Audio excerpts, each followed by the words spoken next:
Hi, everyone. Welcome and thank you for coming to Citizen Assembly Women.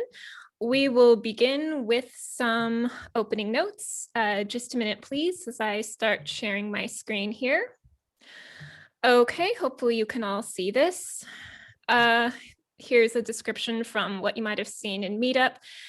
Basically, anyone is welcome. We're here to speak freely and authentically and bring our best selves forward. And I will begin with some opening notes on meeting etiquette. 1, we are here to empower and encourage one another by coming together authentically. 2, we encourage political, philosophical, artistic, and experiential ideas. No topic is off limits. All ideas will be treated with consideration. 3, all ideas will be written as a plain text document and published for others to see. We provide a platform for this process at agora-ilp.org. 4, we all have a voice here. Type hand up in the chat when you want to talk. Please be respectful, wait your turn and be patient while others speak, and refrain from profanity. Our network is inclusive, but trolls may need to be dismissed. 5, we encourage connections outside of the group. Use the chat for this purpose, for group side conversations, and for any initiatives or resources you may support. 6, please share any benefit you receive in this group with others by sharing on social media and/or by word of mouth. 7, to fully participate in our meetings, register for Agora at agora-ilp.org. Citizenassembly.net has a new calendar with upcoming meetings. And to stay connected, join our Facebook group, Citizen Assembly, at this web address right here. Okay, so we will continue to introductions, and then we will have the idea presentation. I'm presenting it today on the gender wage gap and the Paycheck Fairness Act. Then we will have a simple vote, and then most of the meeting will be the open discussion. Then we will close with a simple vote to see whether anyone has been persuaded to change their mind as a result of the discussion. And we will finish with uninterrupted closing comments. Okay, so with that being said, we will move into introductions. So we will go around and you can give your name, where you are from, and or your current location, and also 2 words to describe yourself in this moment. So I'll go first. As usual, my name is Lois Diggs. I grew up in a military family, so I'm not really from anywhere in particular, but right now I live in Norfolk, Virginia in the United States. 2 words to describe myself in this moment are ready and curious. All right, so Kay, would you like to introduce yourself next? Yes, definitely. Thank you, Lois. Hi, everyone. My name is Kay, and I am in San Jose, California. And 2 words to describe me are warm. I'm enjoying the warmth. It's chilly in the morning now, but we get warmer these past couple of days. And my second feeling is I am excited about today's topic.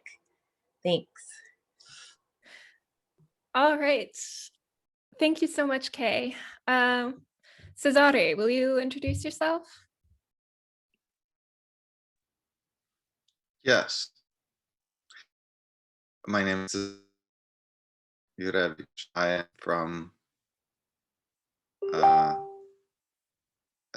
the outskirts of Chicago, Bensonville, Illinois. 2 words to describe myself. I'm still sleepy. And I don't know. I don't know what's the other word. Still sleepy is 2 words, so you have that covered. Thank you very much. I am a little sleepy myself. All right. Abdul, will you please introduce yourself to the group?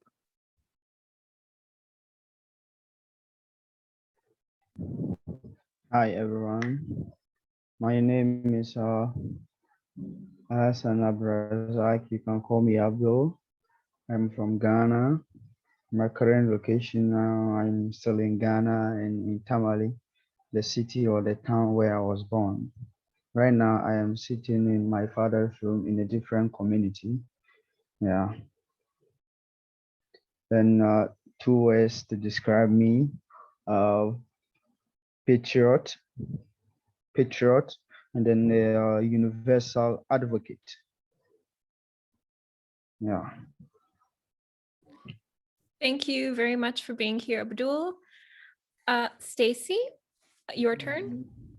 Hi, I'm Stacy Gustafson. I split my time between Northern Michigan and Southwest Texas, and I am happy and excited because I am taking real steps to indigenize my life, and I feel really good. And just following this program, we're going to hit that meeting again. We've got an indigenized, so very exciting. Thanks. Cool, Stacy. It's great to see you happy and excited like this. Great energy. All right, Mar, will you please introduce yourself? Yes, I got to sleep after 5 a.m. this morning. I'm a bit under the weather, but I'm south of Montreal and north of Washington, D.C. And I would have to describe my situation as fighting corruption, and that accounts for my being losing sleep. Thank you very much, Mar. That is important work, so thank you. But I hope you catch up on your rest soon. In the meantime, we will move ahead to the presentation of the idea. Today is Mother's Day, at least in the United States. And so I thought it would be a good idea to try to go along with that theme a bit and talk about some recent legislation that passed the House of Representatives and is scheduled to be voted on by the United States Senate. It is a bill that is expected to affect working mothers, and you can see why shortly. So just before we start, you can see by the sidebar, it looks like it's a very long idea, but that's because the bibliography is so long down here. So it's not that long, but anyway, I'll read it.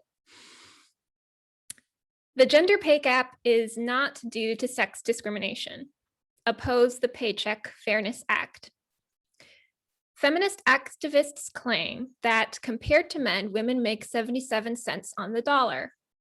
If data is controlled for occupation, industry, hours, experience, age, education, and marital status, a wage gap remains, but at only 5% less than men, as calculated by Glassdoor, or as little as 2% as calculated by PayScale. Is this a gap wide enough for national legislation to address? O'Neill, an economist who has probably studied wage gaps as much as anyone alive, examined data from 5,600 wage earners and found that the wage gap disappears if only childless women are considered. She has also found that controlling for factors such as hours, experience, and education and type of work, there is no gender gap in wages among men and women with similar family roles. Gender-based discrimination was already made illegal in the Equal Pay Act of 1963 and the Civil Rights Act of 1964, Title VII. These laws have been effectual. There is no meaningful gender wage gap. Under the Paycheck Fairness Act, businesses would be burdened with administrative costs and time wasted on documentation, data, and explanations in an attempt to prove what has already been shown, that wage gaps have a business justification and are not based on sex. Not only would this disproportionately affect small businesses, but it would also make it harder for employers to reward employees according to merit. Economic research has shown that trading performance-based pay structures for rigid pay structures results in a 6 to 10% decrease in wages.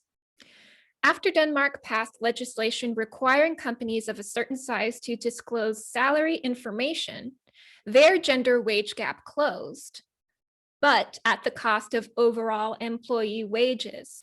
Instead of raising wages for women, it resulted in a lack of pay raises for men. In addition, there was a 2.5 decrease in productivity. This is a natural consequence when performance-based pay is removed, and the result is higher prices for fewer goods. Passing the Paycheck Fairness Act would also make it more difficult for employees to negotiate for more flexibility or benefits over higher pay. Women, and especially mothers, statistically place a higher value on our flexibility than pay grade. So this is especially harmful to them.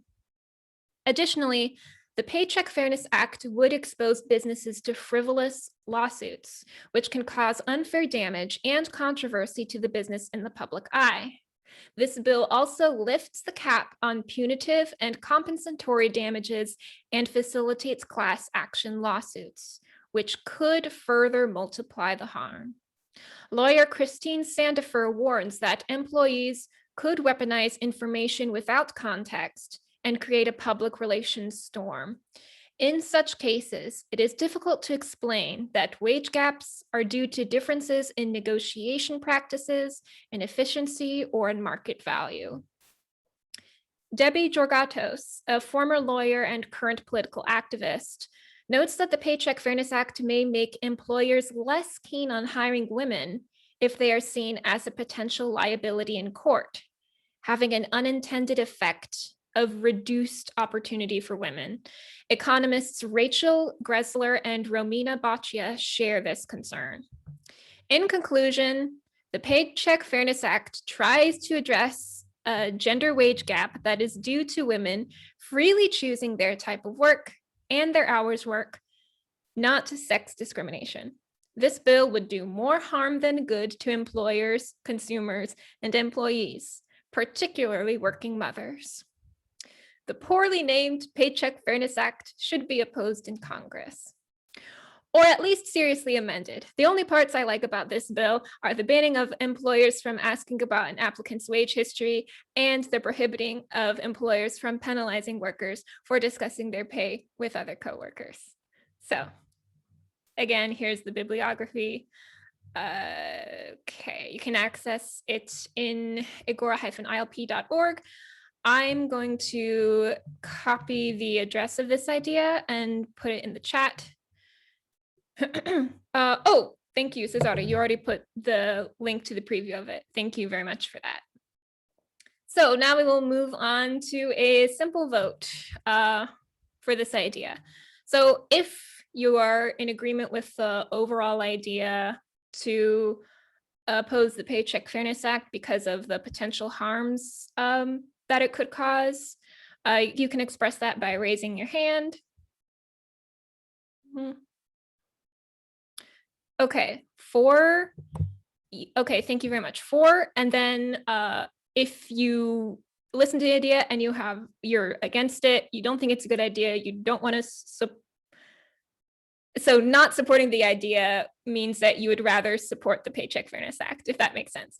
If that is your position, then you can express that by raising your hand.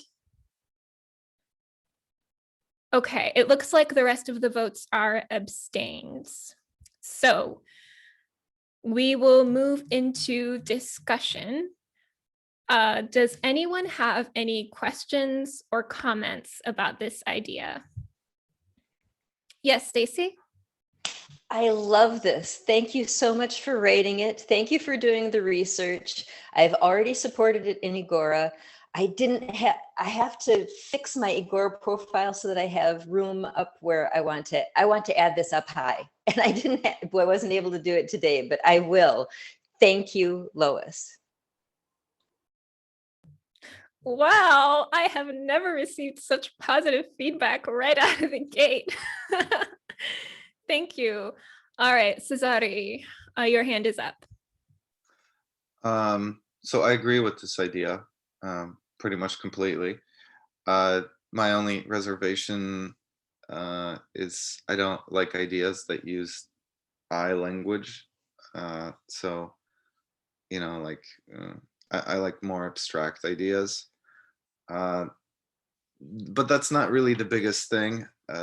Why I wouldn't support this, actually, I think this idea would belong more in the category of like stories we should all hear or something like that in Agora. Like I wouldn't use this in the main Agora. I have much more specific positive proposals than negative ones. But this is very interesting and very useful information. So I really appreciate and agree with this idea, just in a different category of information. Go ahead and say it the way you would say it in your words. I was actually trying to rewrite it. The poorly named Paycheck Fairness Act should be opposed in Congress. I don't know. I'm thinking about what transition belongs in there. It would be the only good parts of it are the banning of employers from asking about applicants' wages, something like that. Just the only good parts, rather than the only parts I like. I have some thoughts. I have heard that the supposed gap is factually mythical because the gap is accounted for because of things like maternity leave and family leave. And I have heard, maybe I'm wrong, that it just doesn't exist as a discriminating factor against an individual. So on the basis of that, I would not impose a new regulation or law to solve a problem that doesn't exist in this country. However, I believe that the law should be passed with an amendment and that it should be only enforced at the borders. When goods are coming into the United States, there must be a certificate that the rules enacted in this law have been applied in China, Vietnam, India, or wherever the goods come from, so that the people there benefit from this law and we do not subsidize their violation of that principle. And our industries in America, which are already complying with the substance of this rule, are not competing against countries that are producing goods that violate this principle. So I believe it should be passed, but it should only be an import tax and enforced by the Customs Department only.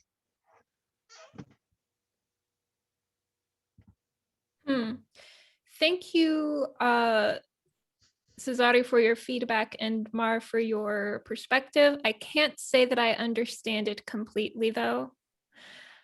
But if you would want to write out an idea expressing that in Agora and talk about it in one of our upcoming citizen assemblies, I think that might be nice.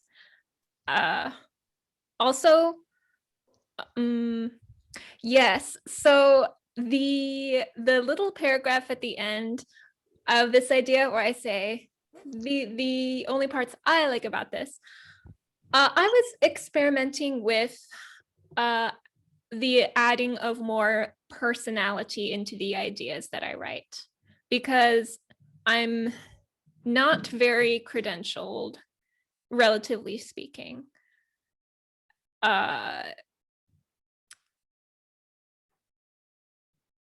But it seems like it is better to remove the first person. So I think I will make that edit. I will take the idea down, make that edit, republish it, and then invite the people here to support it. Also, I think another improvement that could be made is simplifying the first few paragraphs, talking about why the gender wage gap is misunderstood. I think all that information can be parsed down and stated more concisely. All right. Okay, any more questions or comments? Yes, Stacy? I liked all of that information. That the background on it was really important to me. I think that was valuable. I'd be sad if it were gone. Okay, thank you so much for your feedback too. Cesare? So I think that's an interesting perspective that Mar presented about, um, enforcing things like that at the border.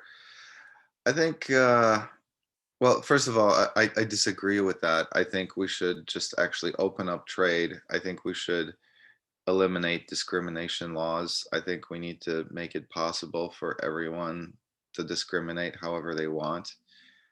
Um, yeah, just complete like capitalist Wild West type of thing in that regard.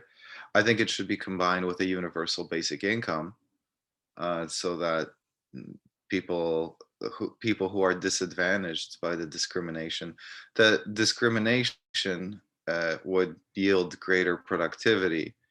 However, then the universal basic income would be able to take care of those who, for whatever reason, are not as competitive. Um, so it would, I think it would, increasing freedom, but also citizen empowerment. And increasing both of those, I think is the best solution. So I not just do I oppose this Paycheck Fairness Act, but just in general, like government intervention and things like that.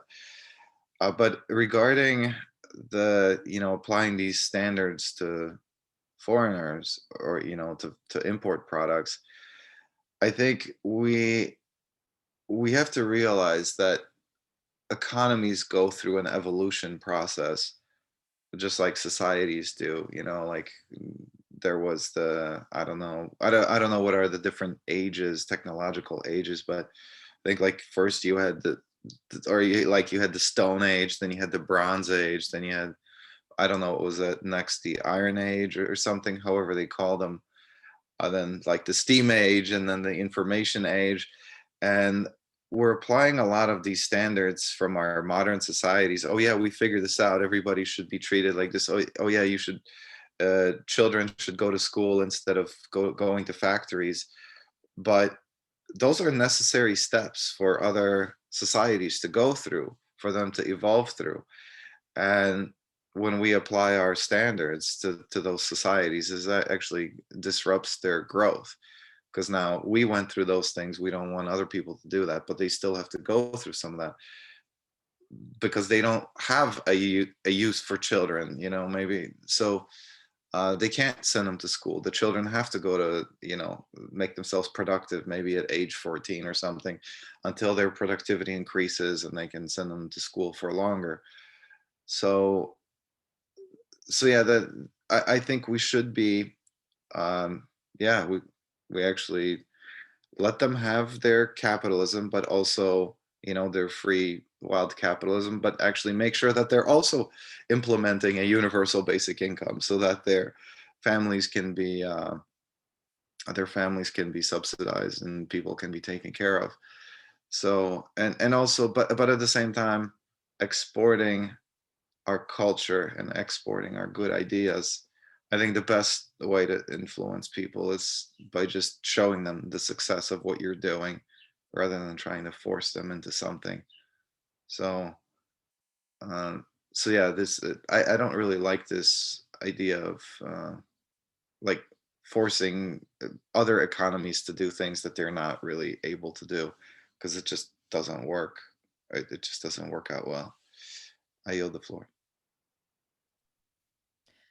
All right, thank you. Stacy has her hand up next. Go ahead, Stacy.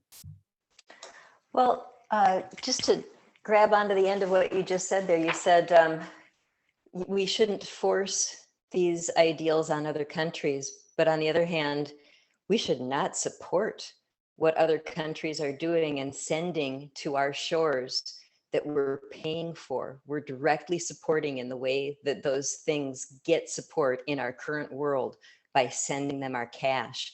You can't vote any more perfectly than voting with your dollar. So we are not forcing, we should be not supporting. As far as the idea of enforcing those things on the border, I don't know that that's the way to do it, but I do believe in local economies, and that the fact that we're importing and exporting enormous amounts of products that we don't need, that we just immediately throw away, doesn't make any sense and needs to change. So anything that brings us to a local economy, well, not just anything, you can't just do anything and the end justifies the means, but I do believe that things that don't support the economies, that are not upholding what is good and right, like Mar said, we should not support that. So, and then Cesare, you said, we don't have a use for children until they can be productive, or what are you going to do with children until they're productive? And I think that that is a perfect example of the poison, the blackness that is at the center of our culture. We got to change that.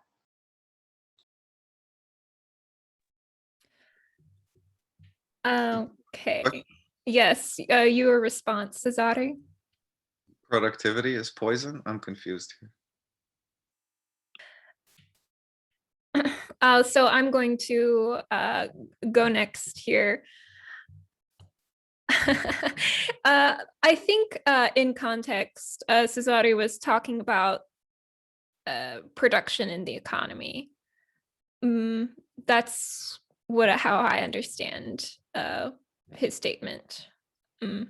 But clearly, children are valuable, incredibly valuable, whether or not they are contributing to the economy. And like I said before, it is Mother's Day. So shout out to all the mothers out there who work so hard and sacrifice so much to bring good people into the world.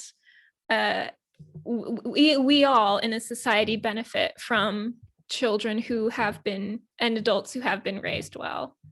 So happy Mother's Day. Let's see. Okay, the other thing I wanted to say is that going back, oh yeah, so to Stacy's point about voting with the dollars is what matters most, and that we shouldn't support businesses that do things that are met with strong disapproval. There is a community category in the IGOR website called Businesses to Boycott. And in that category, you can name a business and then put some reasons for why you're boycotting it.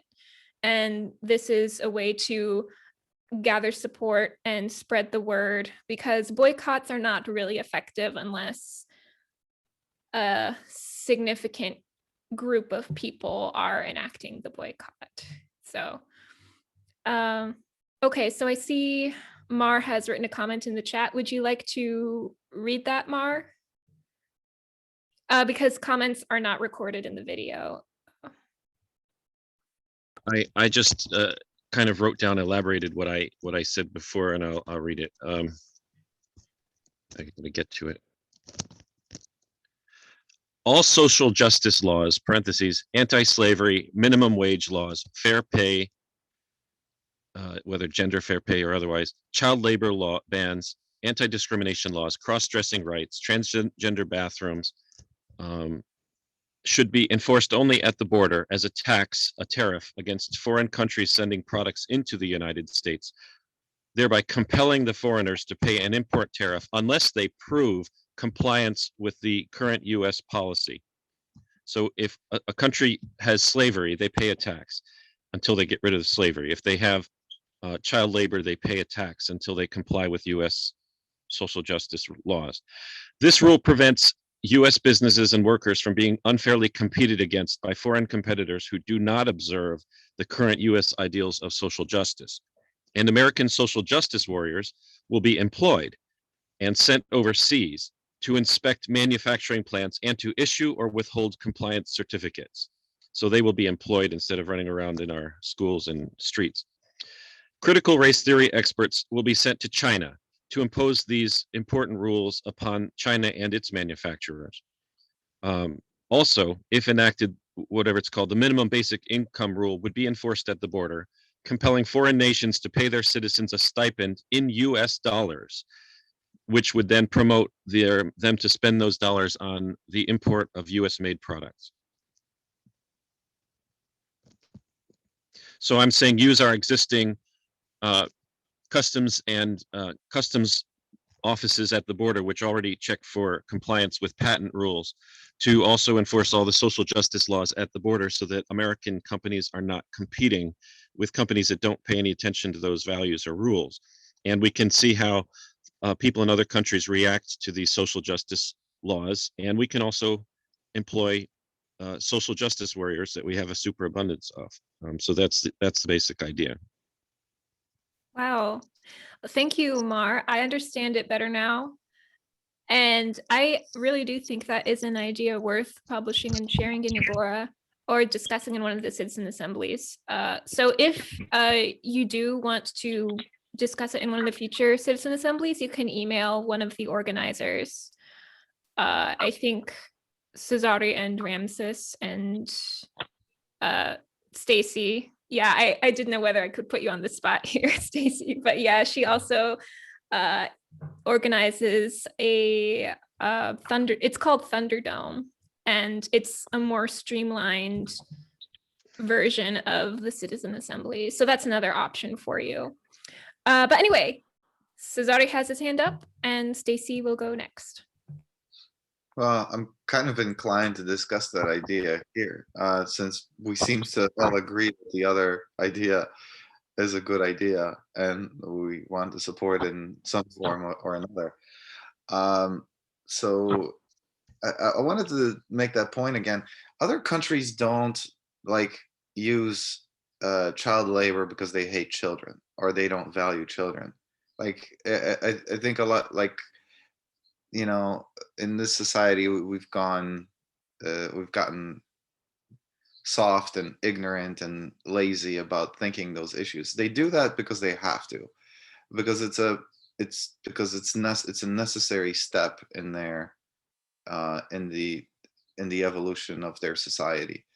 Like if you look at, and especially I think Stacy will appreciate this, if you look at indigenous cultures, indigenous societies, so to speak.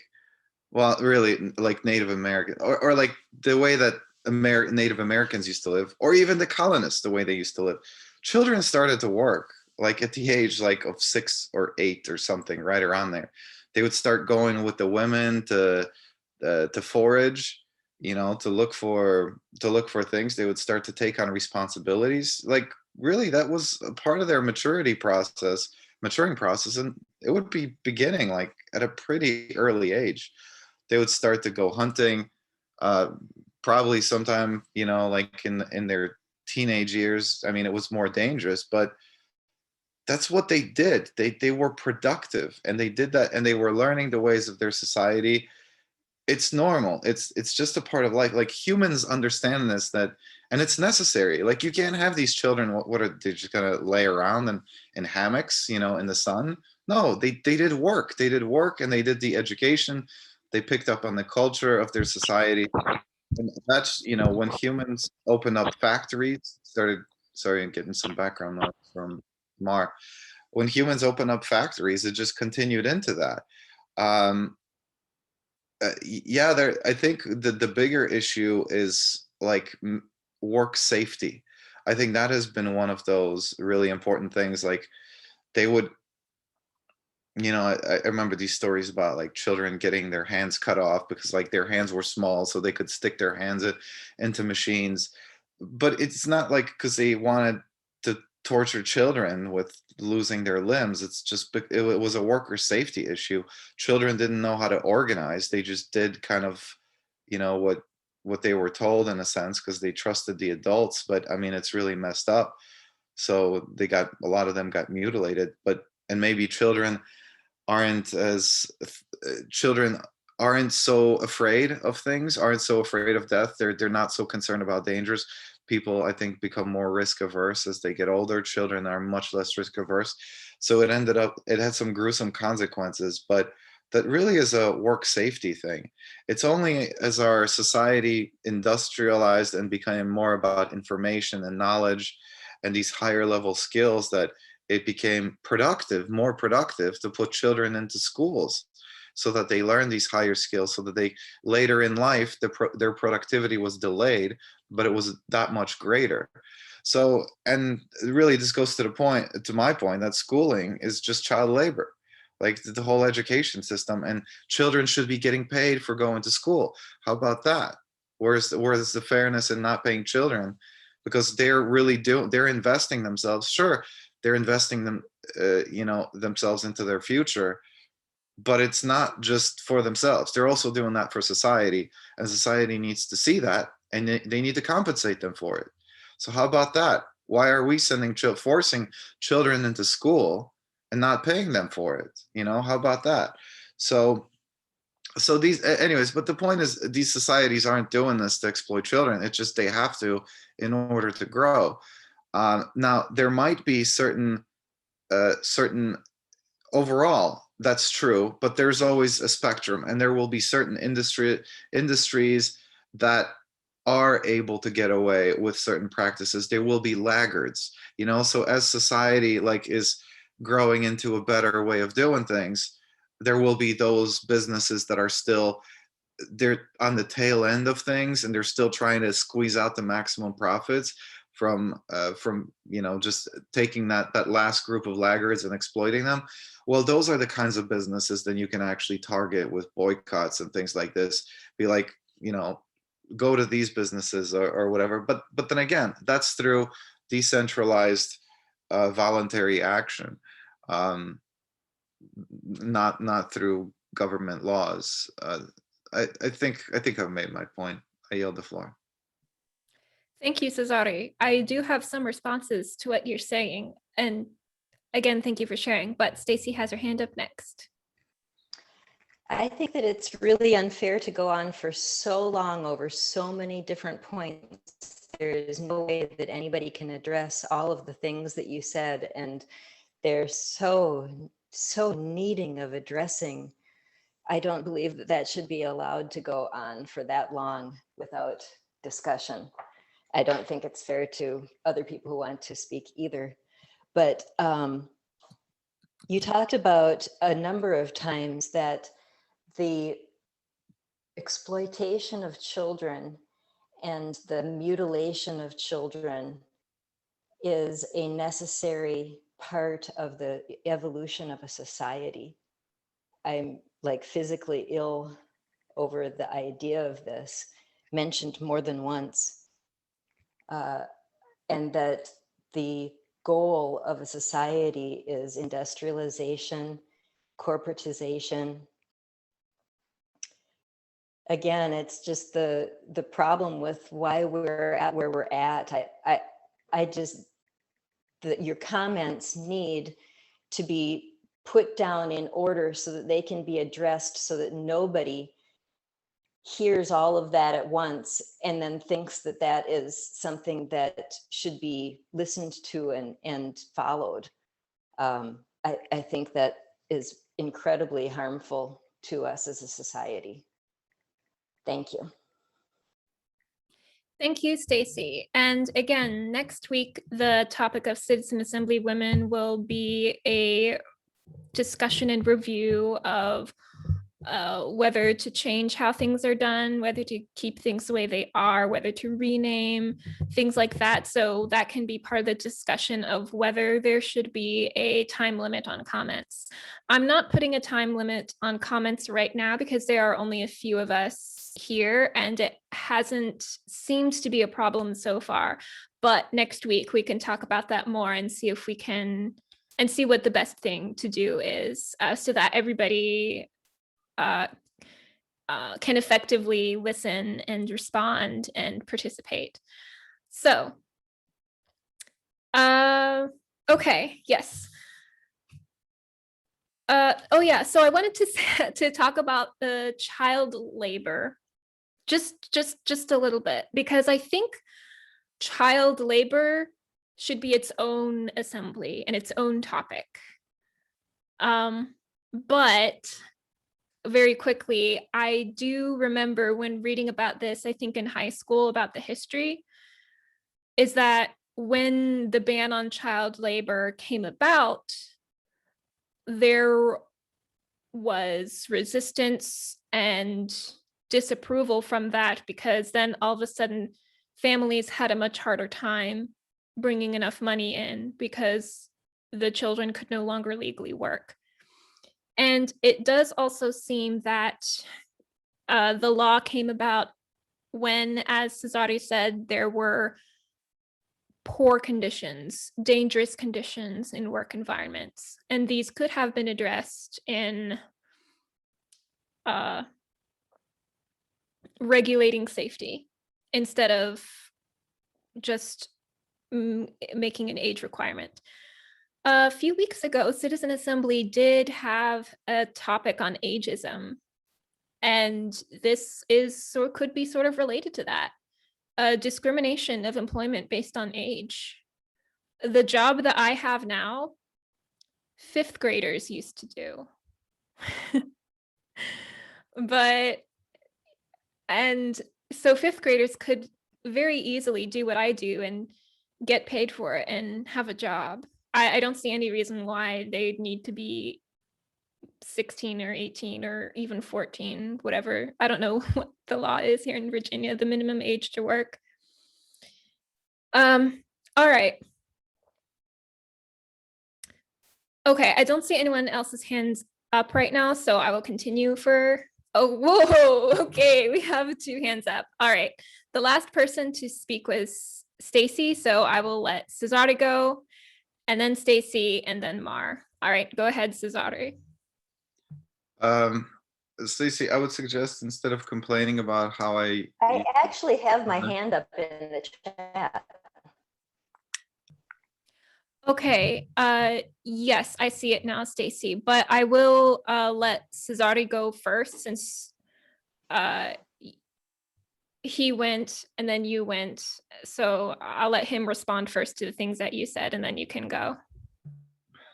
I suggest that instead of using your time to complain about my use of time, you just use your time better to make your own points, because, you know, and you said you took notes, but the only thing that you actually talked about that I said was to mischaracterize, misrepresent one of my points.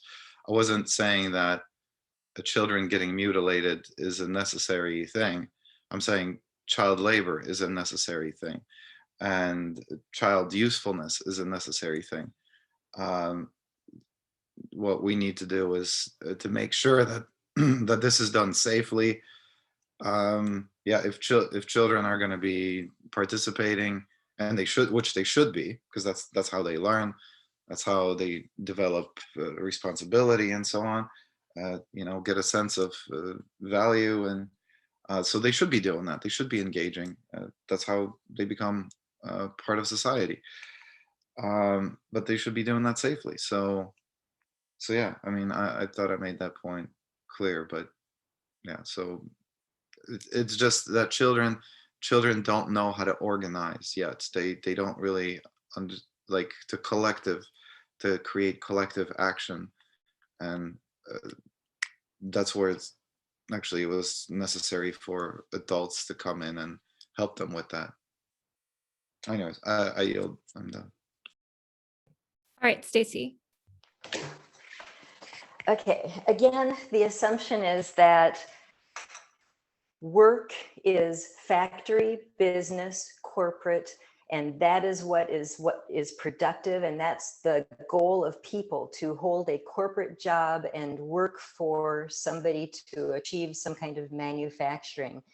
And you talked about children shouldn't be laying around all day, and they used to very early in their lives start contributing to following around their family and learning. Well, that is entirely different.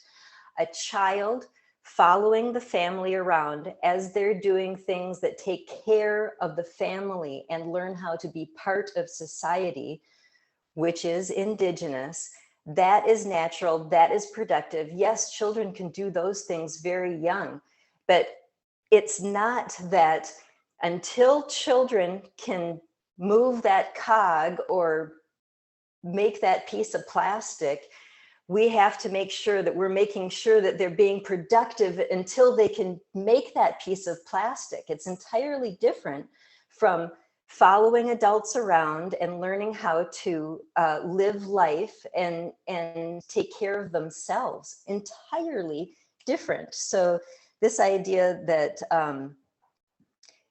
I think your idea of where things go is toxically, is diseased, in that your goals are only for the idea of what's productive for industrial society.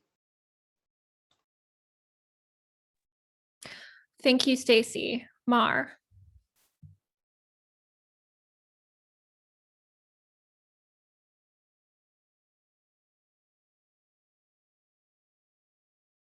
You are muted, Mar. We can't hear you.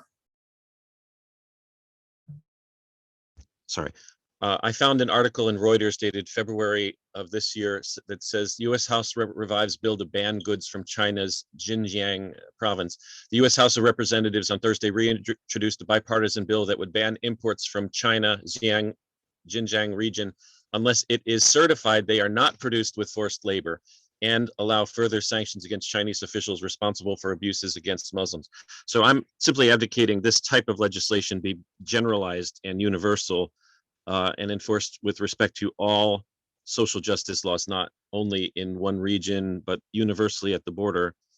And that, for example, if Cesari's point was correct, that some countries are so primitive that they have to have children at a certain age working, well, we would just adjust the tariff for that country based on some hardship.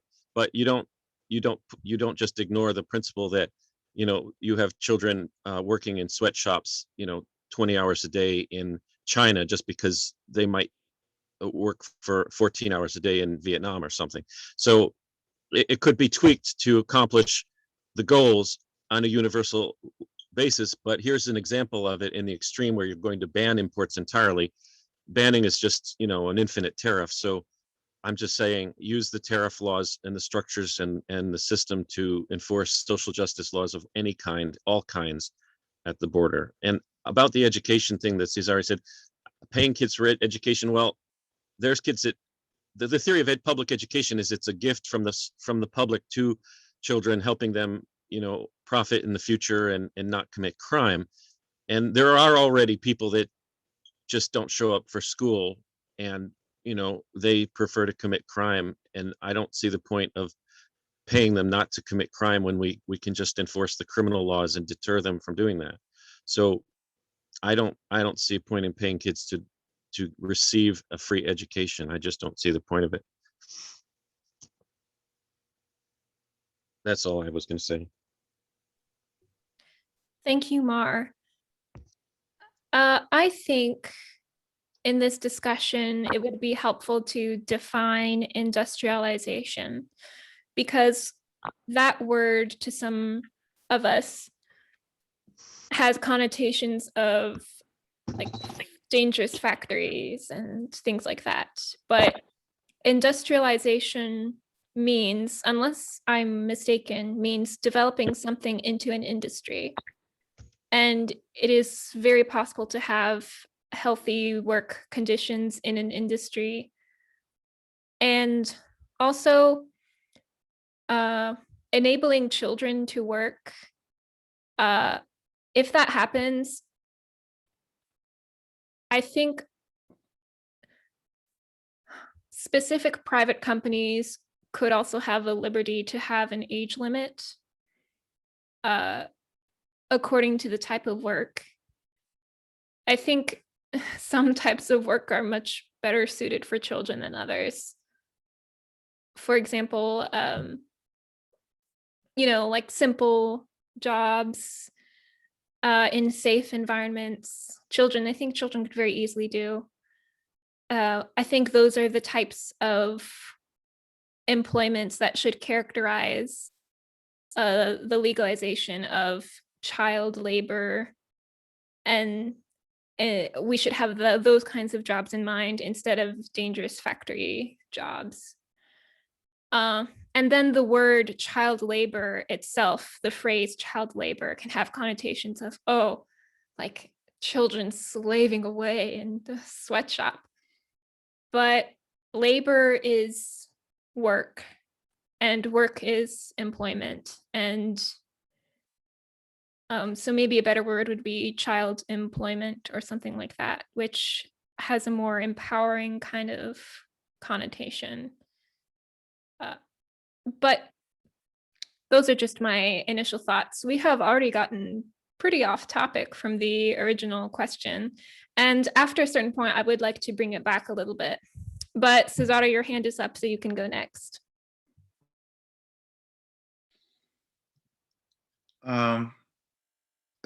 You know, I think a lot of people in our modern society just get away with, you know, living in the modern comforts that our stages of economic evolution have afforded them to, and now they pontificate about, you know, how to criticize and other people who are also trying to get to where we are, and we're actually trying to cut them off.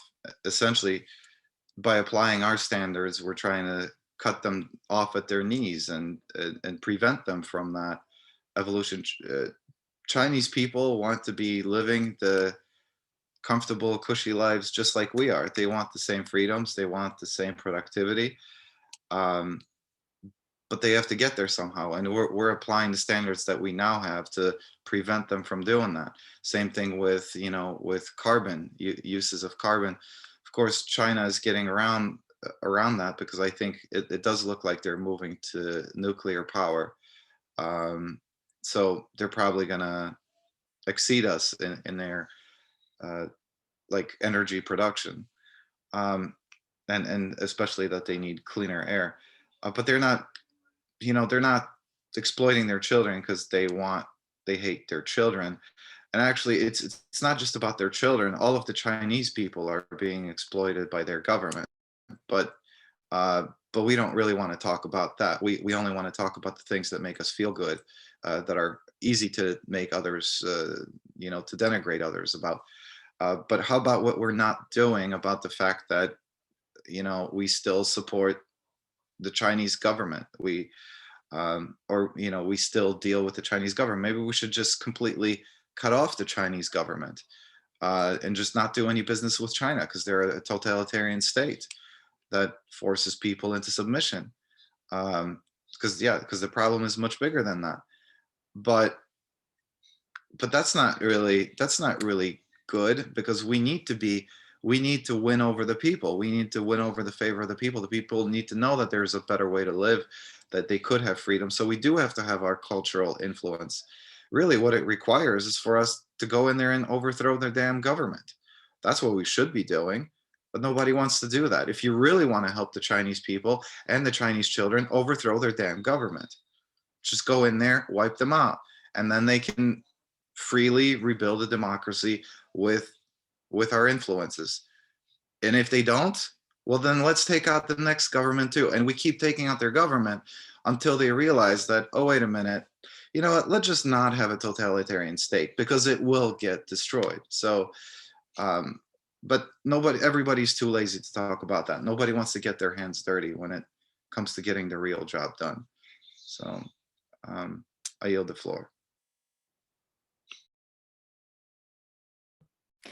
Okay, so my thought is for in the future to keep comments on topic to the idea being presented, because if we get into all these different tangents, as Stacey said, that becomes too much to respond, and the discussion can quickly spin off into something else. Like these are topics worthy of discussion. It's just that it's more effective if we keep focus for the topic at hand, I believe. So before wrapping up, I would like to share a thought that was in my mind as I was writing this idea, researching it, about the gender wage gap and the Paycheck Fairness Act. Yeah, Paycheck Fairness Act. Debunking the gender wage gap is very easy to do with a little bit of research. It's very easy to see that it's due to men and women working different amounts of hours, women more likely to take time out of work to raise children, differences in the kinds of occupation, and I also believe differences in the way pay is negotiated. So it's hard for me to believe that the politicians advocating for this bill really think that there is a wage discrimination going on. It's hard for me to believe that they really think that when the evidence is very clearly to the contrary. And so I think that, and I was just saddened because it seems like they are trying to, either they are buying into a list of talking points to join a crowd or to join a cause with good intentions, or they are trying to create a resentment and perception of a problem, creating a problem that they can fix so that we will vote for them. Excuse me. So anyway, but one of the best ways to combat corruption is to write ideas and publish them in Agora or in all kinds of other platforms. Just get your voice out there, talk with people, share the word, share information. Let's see. We will now continue. Oh, yeah. So before we vote again, in an attempt to persuade Mar to support this idea, I'm going to suggest that your idea, Mar, for border taxes and tariffs, to me, that sounds like a very separate bill from this. This doesn't sound like it would be something that would be amended onto this. I think it would be a different thing, a different piece of legislation. So putting that aside, I am hoping that he will change his mind and vote for this idea, but we will find out and see. So, all right. If you are in favor of this idea, as I've written, and just as a review, it was debunking sex discrimination as a cause of the gender wage and opposing the Paycheck Fairness Act. So if you're in agreement, hand up.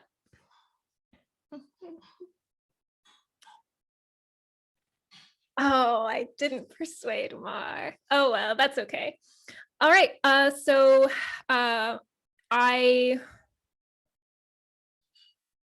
I'm just reading the comments. All right, so with that done, we will move into closing comments.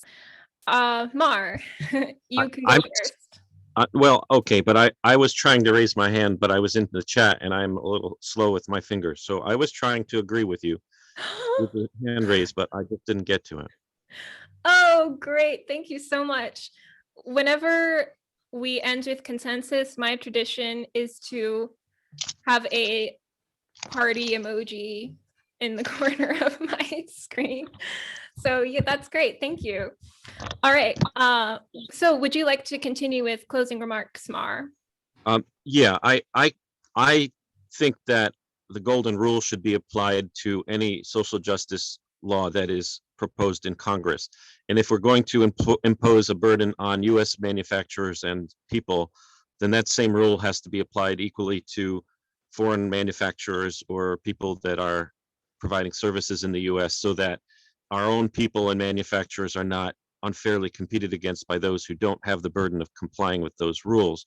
And so that's why I proposed, in the event that the Women's Fair Pay Act were to be passed, that it be also enforced at the border. But I think that all these laws that exist already, to the extent that they exist, should be enforced at the border. I'm not necessarily saying they should be enforced in the US, but if these are things that the Congress wants to enforce, its authority is unlimited at the border, and it doesn't affect any civil rights or liberties of Americans. And if they want to enforce these rules, they can go and do it at the border all they want. So that's why I'm saying just enforce it at customs, and whether it's enforced within the US is another discussion. As you said, it is a different discussion. So that's my point, is that the golden rule has to be applied at the border. If you're going to burden American workers and businesses, then you have to burden the foreigners that they're competing with. Thank you, Mara. I understand what you're saying. All right. Stacy, your closing remarks. I want to say I believe what Mara is saying, but I believe that our government would never enact such a thing because we're in incredible messes with the other countries. I just don't think that we're going to be able to enact legislation in a meaningful way. I think we have to do it ourselves. And two, I think it's very sad that you wake up in the morning and you go do a job and you be productive, and that's the way the world works. I'm so sad that it's like the air we breathe, and like we don't even question it. And we're like, why would you say that there's anything wrong with jobs and employment and getting stuff done that way? That's the best way. And I just think we need to change that. We need to go back and look at the indigenous values and how that was pieced apart when we colonized different countries. So we need to find out what was working in the places that we came and colonized and why we're so unhappy now. And there's a way to mesh them in a way that we don't destroy either of them, but we get closer to being sustainable and holistic and a culture that supports each other. And I don't believe it is children protective. Thank you. Thank you, Stacy. That also sounds like an idea to discuss in a future citizen assembly. What are the good parts of indigenous cultures and society that Western society misses out on, and what are the roots of the unhappiness that is so widespread in our modern culture? All right, Cesare, your closing comments.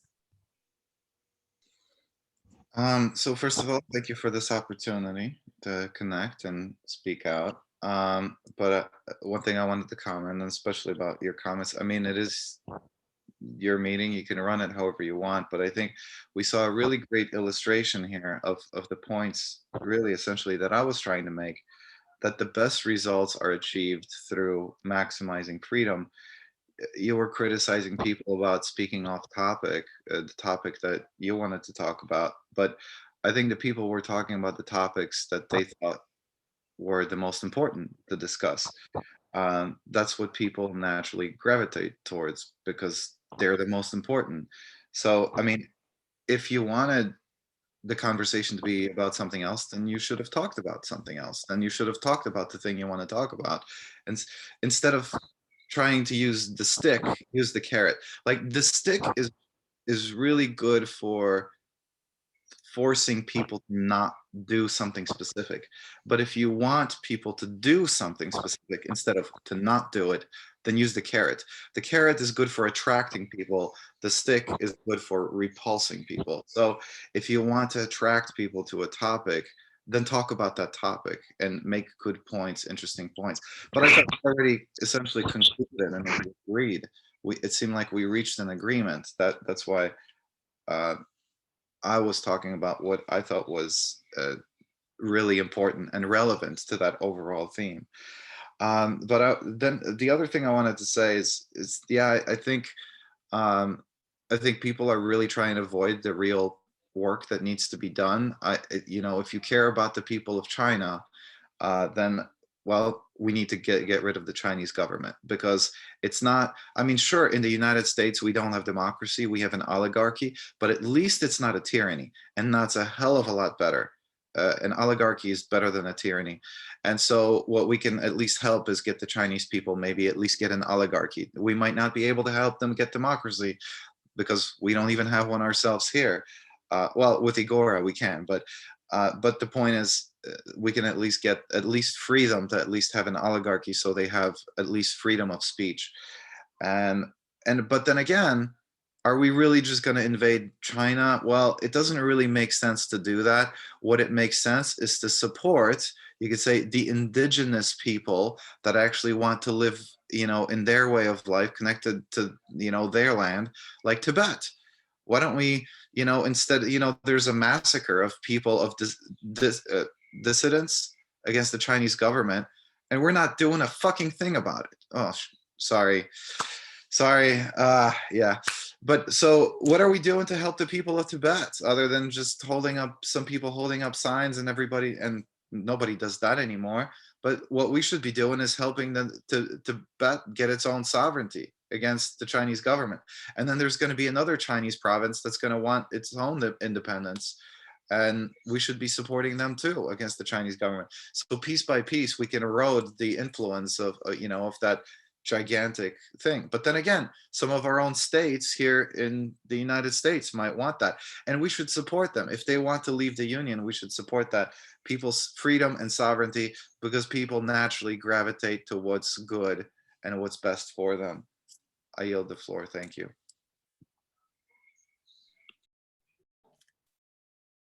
Okay, thank you for your closing comments. Kay, your turn. Yes, thank you, Lois. As always, our discussions and our meetings are just always so interesting and educational. Even if I don't have anything to add, I'm just soaking up everything. And I really enjoy when it goes in all different directions, actually. But yes, I did enjoy the topic. That was a good presentation, Lois. Thank you. And definitely looking forward to our next topic. Thanks. I yield the floor. Thank you, Kay. So in closing, again, I will say that the idea that I wrote in Igora will be taken down and revised. So please keep a look at your inbox, your email inbox, and support the idea. You can read it again, but I'm really not going to change anything much of substance. The core of the idea will be the same. And then also, as I said before, many different topics and ideas were brought up: child labor, border taxes, the changing of culture and the causes of unhappiness in modern society, and the invasion of other countries, whether that's a good idea or a bad idea. Any of these things could be their own citizen assembly topic. So I encourage you to email me. I'll put my email address in the chat here. If you want to write something and discuss that topic, you can email me and schedule a time. We can talk about it in a future assembly. And then also, just to finish up, I will remind the audience, the participants again, that next week will not be a regular Citizen Assembly Women. Again, we will be discussing how things have been going in these meetings so far, what things might be changed and what things might be improved. So bring your ideas and your viewpoints. I want to hear them all. Again, thank you so much for your time, your attention, and your contribution. I hope to see you again next time. Bye.